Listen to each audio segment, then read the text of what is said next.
I love having Dakota on the project. I mean, first, she's a great actress. She really is so talented. But putting her together with Denzel again, I loved Man on Fire as well. She was a baby there. But to be able to be the director, put them back together again, and the Equalizer was just so much fun for me to watch. And to see how Denzel really loves Dakota, and he enjoyed working with her, and she enjoyed working with him. So, yeah, a lot of fun. The Equalizer 3 premieres in theaters on September 1st. This is the final chapter of the story. So, but other than that, how does this film stand out from the previous two? Robert McCall is definitely in a darker place, in a different place. It takes place, obviously, in Italy, in a foreign land, and the violence is much more intense this time and much more personal. Yeah, and you mentioned how the story takes place in Italy. I thought that was pretty interesting. What made you and your team decide to have Robert settle in Italy? Because I know Denzel spent some time in Italy, right? Yeah, yes. He's been spending time there since his kids were little. I've been spending some time there a lot lately, and I just love the place, you know.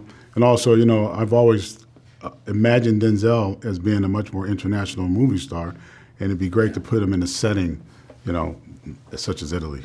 And one of the things that stood out to me with this movie is the action, as you mentioned, because I think it was more intense than what we've seen in the previous two.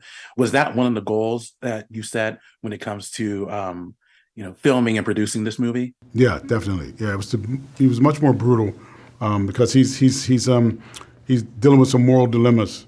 You know, has he gone too far with the brutality, and is he a good man or a bad man? So yeah, he had to be much more brutal in this one.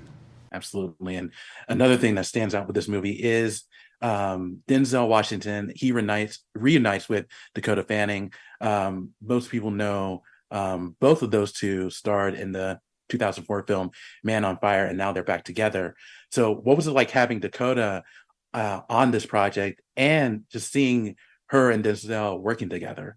Well, I love having Dakota on the project. I mean, first, she's a great actress. She really is so talented. But putting her together with Denzel again, I loved Man on Fire as well. She was a baby there. But to be able to be the director, put them back together again, and the Equalizer was just so much fun for me to watch. And to see how Denzel really loves Dakota, and he enjoyed working with her, and she enjoyed working with him. So, yeah, a lot of fun.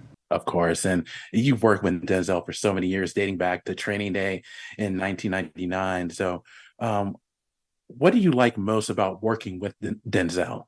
Denzel's always challenging. He's always intense. He always comes to, you know, with his A game. He makes you come with your A game.